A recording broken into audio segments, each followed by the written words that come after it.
Assalamualaikum warahmatullahi wabarakatuh. Selamat pagi anak-anak Bapak yang soleh dan soleha. Pada kesempatan pagi hari ini kembali kita bertemu melanjutkan pelajaran pendidikan agama Islam dan budi pekerti, yaitu pembelajaran ketujuh, mari mengenal Rasul-Rasul Allah.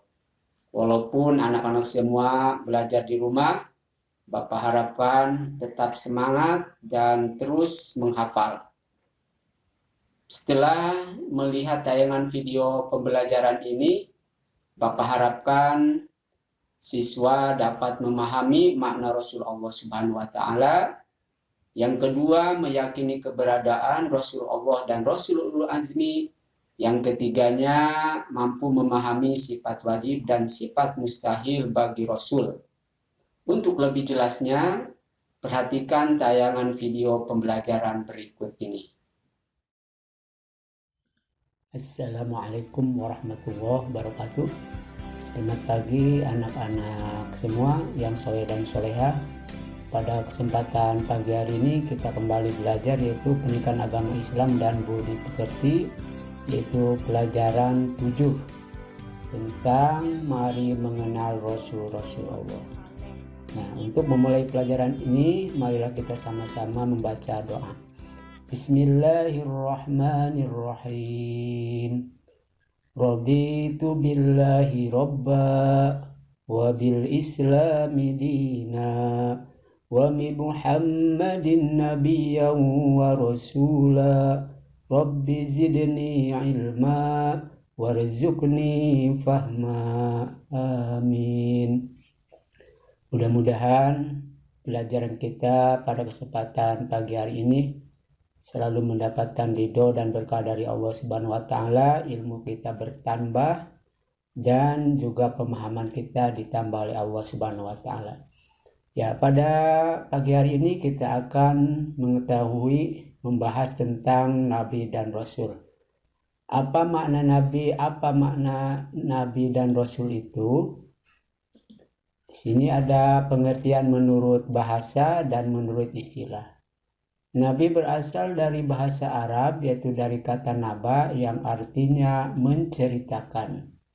Sedangkan Rasul secara bahasa berasal dari kata irsala, yaitu fi'il madi yang artinya membimbing.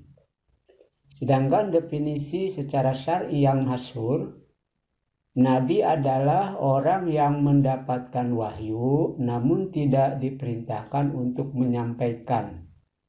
Itu pengertian Nabi. Jadi kalau Nabi mendapatkan wahyu dari Allah melalui malaikat Jibril, tapi tidak diperintahkan untuk menyampaikan kepada umatnya.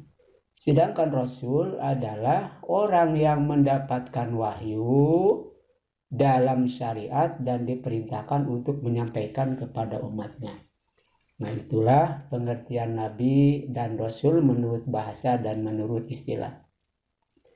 Nah, bagaimana beriman kita kepada Nabi dan Rasul?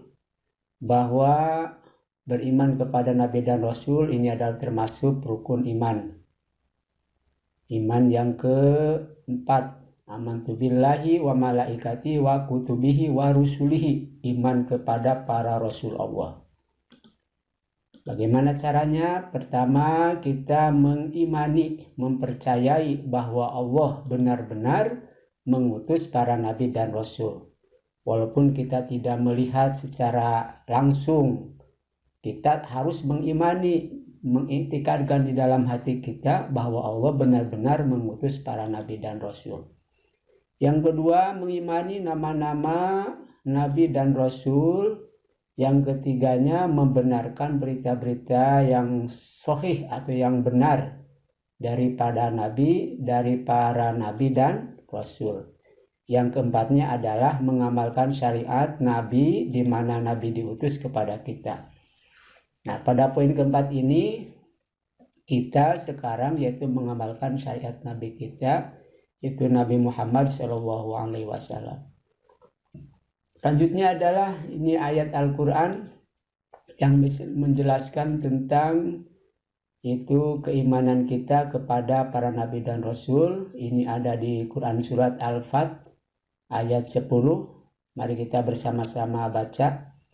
A'udzu billahi minasyaitonir rajim. Bismillahirrahmanirrahim. Innal ladzina yubayyi'unaka innama yubayyi'una Allah yadullahi fawqa aydihim faman nakatha fa innama yankuthu ala nafsihi wa man awfa bima ahada alaihi Allah fasayu'tihi ajran 'azima. Artinya bahwasanya orang-orang yang berjanji setia kepada kamu atau kepada Rasulullah, sesungguhnya mereka berjanji setia kepada Allah. Tangan Allah di atas tangan mereka, maka barang siapa yang melanggar janjinya, niscaya akibat ia melanggar janji itu akan menimpa dirinya sendiri. Dan barang siapa yang menepati janjinya kepada Allah, maka Allah akan memberikan pahala yang besar. Itu ayat Al-Quran. Sekarang kita akan mengetahui jumlah para nabi dan rasul. Ada berapa seluruhnya para nabi yang diutus oleh Allah ke dunia ini, dan ada berapa jumlah rasul. Nah, di sini seluruhnya jumlah nabi yang diutus oleh Allah ke dunia ini berjumlah 124.000 nabi. Kalau rasul ada berapa? Ada yang mengatakan 312, ada yang mengatakan 313, ada yang mengatakan 314. Ini sedangkan 25 rasul ini wajib kita ketahui. Yang ada di dalam Al-Quran 25 rasul ini hukumnya wajib bagi kita tahu, mengetahui. Dari 25 rasul tersebut, 5 orang rasul termasuk rasul ulul azmi. Nah, ini adalah nama-nama 25 nabi. Kita akan bersama-sama menyanyikan yaitu lagu 25 nabi.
Ya, kita lanjutkan. Itu apa tugas para rasul? Apa saja tugas para rasul itu? Pertama, tugas para rasul adalah mengajarkan akidah tauhid. Mengajarkan akidah tauhid. Jadi mengajarkan tentang keesaan kepada Allah Subhanahu wa Ta'ala. Yang kedua, mengajarkan kepada umat manusia bagaimana cara beribadah kepada Allah Subhanahu wa Ta'ala. Itu tugas para rasul. Yang ketiganya, menjelaskan hukum-hukum. Menjelaskan hukum-hukum yang sudah diberikan oleh Allah melalui malaikat Jibril, disampaikan lagi kepada umatnya untuk dijelaskan tentang hukum-hukum agama. Mana yang haram, mana yang halal, mana yang makruh, dan sebagainya. Selanjutnya adalah memberikan contoh kepada umatnya, yang pastinya otomatis Setiap rasul adalah menjadi tauladan bagi umatnya atau uswatun hasanah, ya, tauladan yang baik. Yang selanjutnya menyampaikan kepada umatnya tentang berita-berita gaib. Menyampaikan kepada umatnya bahwa kita harus beriman kepada yang gaib. Ada yang namanya surga, ada yang namanya neraka, aras, dan sebagainya. Itu adalah disampaikan kepada umatnya. Selanjutnya adalah ini, perbedaan apa sih yang termasuk perbedaan Nabi dan Rasul itu apa? Di sini kalau Rasul menerima wahyu melalui malaikat Jibril. Kalau Nabi sama, yaitu Nabi menerima wahyu tidak harus melalui malaikat Jibril. Jadi kalau Rasul mesti melalui malaikat Jibril, kalau Nabi tidak harus melalui malaikat Jibril. Satu. Yang kedua, perbedaannya Rasul menerima wahyu digunakan untuk dirinya sendiri dan umatnya. Tapi kalau Nabi menerima wahyu digunakan hanya untuk dirinya sendiri atau diamalkan hanya untuk dirinya sendiri. Tidak wajib menyampaikan kepada umatnya. Semua Rasul memiliki kitab atau lembaran-lembaran yang disebut dengan suhuf. Tapi kalau Nabi, setiap Nabi belum tentu memiliki kitab atau lembaran-lembaran atau suhuf. Nah itu. Perbedaan yang selanjutnya, setiap Rasul dijelaskan dalam Al-Quran. Tapi setiap Nabi belum tentu dijelaskan dalam Al-Quran. Itu perbedaan Nabi dan Rasul. Sekarang kita akan lanjutkan tentang sifat wajib dan sifat mustahil bagi Rasul. Sifat wajib, sifat yang mesti ada pada Rasul. Kalau sifat mustahil, sifat yang mustahil atau tidak mungkin ada pada Rasul. Terkenal bahwa sifat wajib bagi Rasul itu ada 4. 1 sidik, 2 amanah, 3 tabligh, 4 fatonah. Apa artinya sidik? Sidik itu artinya benar atau jujur.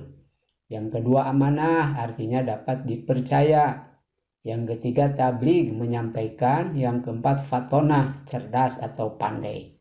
Ini sifat wajib yang harus ada pada Nabi dan Rasul, pasti ada.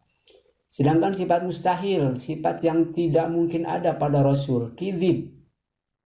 Yaitu dari sifat wajibnya sidik, sifat mustahilnya kidzib, bohong atau dusta. Yang kedua khianat, sifat mustahilnya. Kalau sifat wajibnya itu amanah. Khianat itu tidak dapat dipercaya. Kitman, menyembunyikan. Tidak mungkin seorang Rasul menyembunyikan apa yang harus disampaikan kepada umatnya. Mustahil. Yang selanjutnya, mustahil bagi Rasul adalah jahlun atau baladah atau bodoh. Tidak mungkin seorang Rasul bodoh. Makanya Rasul wajib mempunyai sifat fatonah. Setiap Rasul pasti fatonah, cerdas atau pandai. Nah, nilai-nilai yang harus kita amalkan setelah kita tadi mengetahui iman kepada Rasul-Rasul Allah, kita tahu jumlah para Rasul, jumlah para Nabi, jumlah Rasul Ulul Azmi. Nabi yang pertama adalah Nabi Adam, yang wajib ketahui. Pertama Nabi Adam. Nabi Adam disebut juga dengan Abul Bashar. Apa artinya Abul Bashar? Abul Bashar artinya bapaknya manusia, nenek moyangnya manusia. Sedangkan Nabi yang terakhir adalah Nabi kita, yaitu Nabi Muhammad SAW. Nah, nilai-nilai yang harus kita amalkan dalam kehidupan sehari-hari. Pertama, istiqomah dalam menjalankan syariat agama.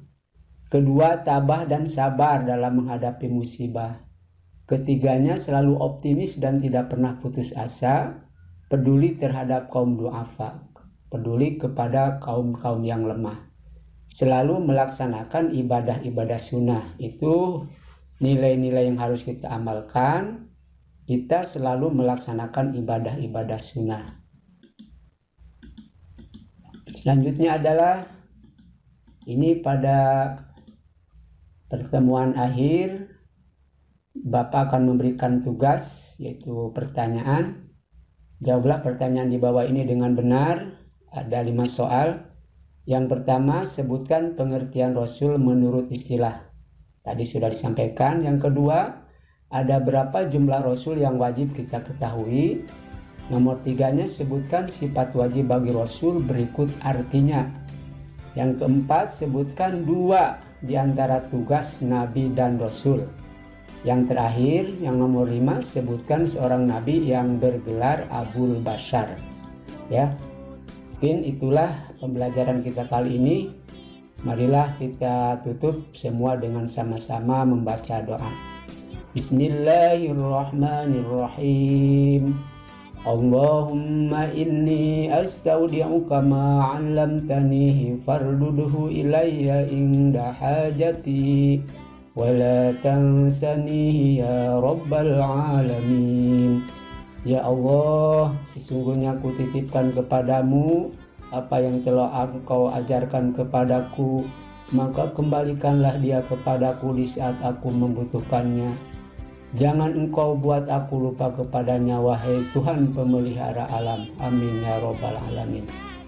Akhirnya itulah pertemuan kita pada kali ini.